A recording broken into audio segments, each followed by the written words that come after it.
So to answer that question, I want to take you on a brief journey through the do's and don'ts of this emerging reality as I see it. Starting with the don'ts. And the first don't is don't try to keep up. I mean it ages me. Right? This is me on a recent bike ride, trying to keep up with the daily news on generative AI and failing miserably. Don't try is my advice. Instead, what you do is focus on the tools that are already there and leverage them to make a quick impact. So that was the first don't. The second don't is don't ignore it because it won't go away. Two polarizing claims are starting to take shape out there. Google is either doomed or Google is fine, keep calm and carry on, it's got nothing to worry about. Now, let's be straight about one thing. Google isn't going anywhere, right? Google sits on the largest data set of human knowledge ever aggregated in history. So the search and retrieval of information is not a problem for Google. Google is not under some kind of immediate existential threat, not at all. But what I do believe is at risk of obsolescence is Google's search result page, which is an aging and dated user experience and in fact no longer fit for purpose. Look at this search query right there. Excursions to Dubai, perfectly normal, very mundane search query. 10.4 million results in half a second, great. And what do we see? According to the best available research, no more than 5% of people, and I'm being very generous now, will ever click through to the second page. And on that prime piece of online real estate, what we see is mostly dominated by ads, by Google's own knowledge graph, so Google's own information, recommended questions, all these things. And then, in this case, a single organic result above the fold, which, no surprise, is a major tour operator. You look at what happens below the fold, so still page one, and it's more ads, more of Google snippets, and yes, organic search results. But once again, mostly powerhouse companies that also paid their way to be in that listing, not through ads, but through very expensive and laborious, increasingly tenuous SEO. Right? So, and in that very high-stakes combat arena, most of the small players are carrying the stick, hoping for the best. Now, hope, as they say, is not a strategy. Another claim that I see floating around is, oh, Google will not change its search results ranking page. It will not touch that because it doesn't want to shoot the goose with the golden egg. Now, I find that really worrisome, that conclusion, because it betrays a fundamental lack of understanding of the power of disruptive innovation. If you believe that Google will not change or transform this whole format going forward, then I don't think you're grasping the speed and power with which disruptive innovation can unseat and remove an incumbent player like Google. Whether or not we all gradually switch to conversational chat-style interface isn't up to Google, it's up to the market, which means us, who vote with our clicks. And ChatGPT, which you've all heard about now, probably used, was just an early indicator. 0 to 100 million users in 3 months, faster than anything before in history. So Google will be perfectly happy to cannibalize its own product and basically chew off their tail to make it escape and survive, like a lizard. Think of Apple. Apple was perfectly happy to cannibalize the iPod. The iPod was one of Apple's most lucrative product lines in history. They were perfectly happy to cannibalize that in favor of a device that they deemed to be the future, and they were right, which was, of course, the two reasons in the time that I have. First of all, because these systems are notoriously bad at generating factually accurate content. ChatGPT, Bing, and soon Google's Bard, they don't know what they're writing or saying, and they don't care. It's not they, it's it. Right? They just pull off that illusion quite convincingly. So none of these systems actually know what a fact is. So what they do is they'll happily just come up with a whole bunch of nonsense and then very, very confidently present that as fact in the context of trying to present a coherent output. I think that makes them politicians. So another one, second reason, and in my opinion, really overlooked in this whole debate, is that there's one thing these systems do better than to generate text content. And when I say don't use it for long-form content, I usually get pushback along the lines of, well, why not? It's the only thing these systems really do. And it helps me, and it's quick, and it does it quite well, so why not do that? Well, because it's not quite true. There's one thing these systems actually do better than generate content, and that is to summarize it. And that is not an insignificant reality, because we're very quickly moving into the age, if we're not already there, of short-form content, right? As Douglas was saying as well. So while you are using this to spit out endless amounts of text, we're very quickly moving into a reality where that text will just be summarized anyway, completely negating the advantage that you thought you were giving yourself. So don't depend on it to write long-form content. Now, I want to get to the do's because I don't have that much time left.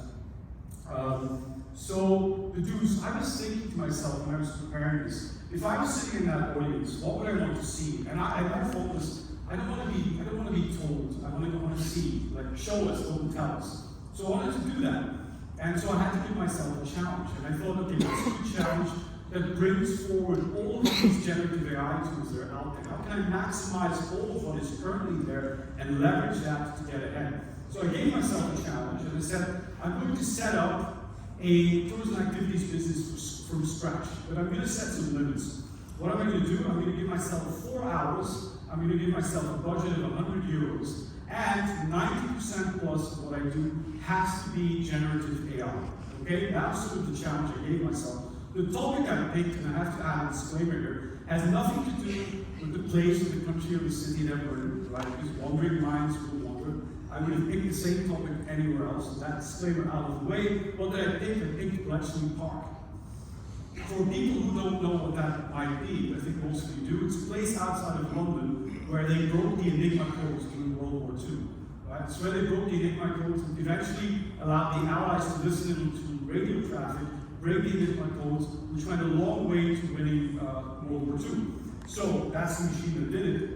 So I needed to get active with my vision. So website, the design, the pictures, the graphics, all that stuff, using generative AI. So I found this copyright-free picture of Alan Turing. I think most people know who Alan Turing is. Alan Turing is one of the most consequential people of the 20th century, for sure. Right? He led the effort to break the Enigma code at Bletchley Park. So I found this copyright-free image and I thought, like, great. Alan will be my mascot, he will be my face, my representative. But this image is very compelling, black and white, a bit rough looking. So, generative AI to the rescue, because a lot of generative AI is actually regenerative AI, making things that exist better, not just making stuff up from nothing. So I pulled it through an algorithm. You can see a subtle change in his face probably. That's not compelling enough. So generative AI to the rescue, colorize it. There you go. Still not good enough, so I went looking for the most advanced algorithms that can work with tools like this. And said, make Alan sharp, right? Perk him up and make him useful to me. And so it gave me that. Boom. Okay. So side by side, Alan Turing versus Alan Turing. I know which one I find most compelling. Time spent 6 minutes cost 8 euros. Okay, moving on. Alan's right, and he made the logo. So ChatGPT to the rescue. I told ChatGPT what I was trying to do, building it into a company and all that. I needed a punchy name, I needed something catchy. So it came up with all kinds of great, clever recommendations. But there was one that stood out that was so blatantly and blindingly obvious that I really almost slapped myself for not thinking about it myself. And that was Alan Turing. Yeah. Right? Genius. All right, so I have my name. 3 minutes cost 0. All right, moving on. Right, I need a logo, right? I don't have time. I don't have money. I don't have energy to work with a designer. I want to leverage generative AI because I do know what I want. I want something in the shape of a lock and key because code breaking, well, I can get it. Okay, so this is my best effort. Right. I don't have to comment on that. Hideous. All right, so I fired up Midjourney, which is a generative AI system that creates images from a text prompt. So you tell it what you want, and it basically generates that. So there you go. Boom. Nice. I love that. A log in the shape of a logo. You get the whole thing. Sort of fits in. I like it. Combine that with text. Clean it up a little bit. I've got Alan Turing. Got my logo. Time 6 minutes cost 0. Okay, so I've got Alan, I've got my logo, I'm on my way. Great. Right, okay, video. Well, he's right. I mean, we live in the age of video, TikTok, Instagram Reels, YouTube Shorts. I can't get away with just static imagery. I need video. So I was thinking, okay, I'm going to start with a theme. I need a background that I can plug into every video on my website and everywhere else that sort of speaks to what I'm trying to do. So I asked it to generate a vintage image that was a little bit related to Bletchley Park. It came up with this. I like it. I mean, we've got Alan in there, so that, vintage, all that, 1940s. I put that in another generative AI system that extrapolates images into a video. So it generates more images from one image until you get a nice, compelling background loop that I can use. There you go. That gives you a sense. So I generated that. And I thought, okay, that's a cool theme for my tour company.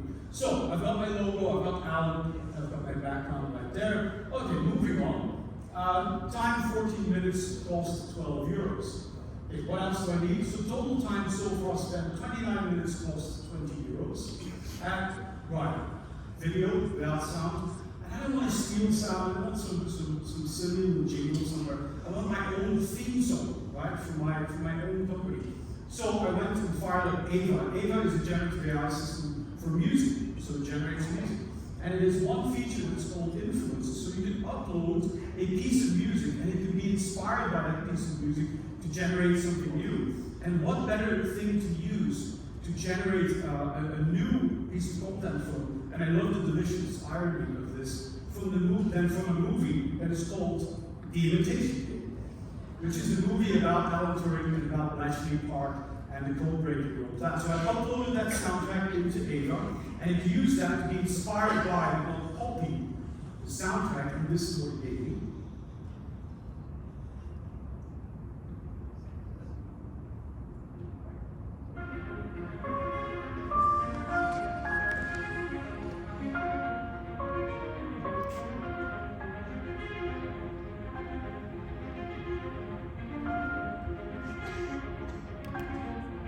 Okay, you get the idea. I can play more of that later. So time 16 minutes costs 15 euros. I need a website. This is the only thing that wasn't generative AI. I went to Amazon. You can do more than buy soaps and kitchen utensils on Amazon. You can actually, in 3 clicks, set up a website, a WordPress website for about 3 euros, deploy that, and boom, I was online. Logo, Alan Turing, all the text generated by Bing, the new generative AI chatbot by Microsoft.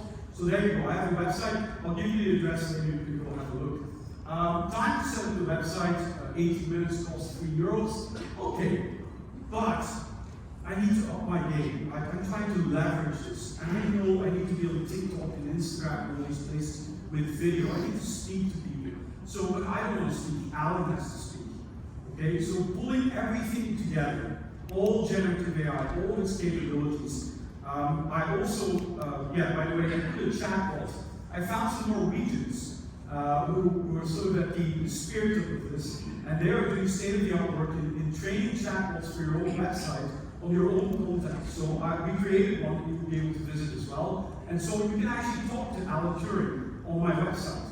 Right? Completely automated. It knows about my tours, it knows everything. So you can talk to Alan. So they train these systems to be fully automated. But Alan wants to speak, right? And I want him to speak. I want to saturate TikTok with Alan Turing speaking to my audience and inviting them to my tours. So as you watch this, keep in mind that every aspect of what you're about to see is generative AI. The music, the videos, Alan Turing, the logo, everything, okay? And this I can leverage because I can do it at scale. Greetings. I'm Alan Turing, your guide to the world of cryptography and computing. Join me on a journey through the halls of Bletchley Park, where I'll share with you the fascinating story of how we broke the code and changed the course of World War II. Get ready to be transported back in time as I bring to life the brilliant minds who worked here and the machines they used to crack the toughest codes. Whether you're a history buff or just curious about the early days of computing, I promise to make your visit informative, engaging, and above all, fun. I look forward to welcoming you very soon. Okay, so I can now make Alan. So I can make Alan say anything, right? I can make it say anything. I can use it for personal invites. I can use it to give a history lesson. I can turn it into an application if I wanted to. I can be an autonomous guide. I'm free now. I'm set free from my boundaries. But I want to go global, right? This is not, the world just doesn't speak just English. So with these systems, I now can. Greetings. I'm Alan Turing, your guide to the world of cryptography and computing. Saludos. Soy Alan Turing, tu guía en el mundo de la criptografía y la informática. Salutations. Je suis Alan Turing, votre guide dans le monde de la cryptographie et de l'informatique. Seien Sie gegrüßt. Ich bin Alan Turing, Ihr Führer durch die Welt der Kryptographie und der Informatik. Okay, total time spent on all those videos, 8 minutes cost €6. Okay, so total time spent in my challenge, 65 minutes and €38. Okay, so what is my message here to you all? Is when it comes to generative AI, don't think of this as just about putting out massive amounts of text.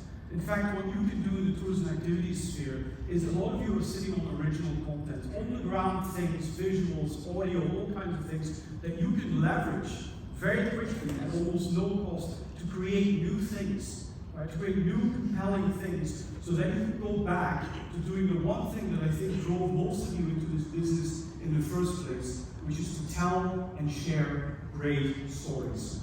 Thank you so much for being here. Mark and I hope to see you for our workshop in the breakout room later this morning. Keep innovating and don't fear the AI revolution. Thank you very much.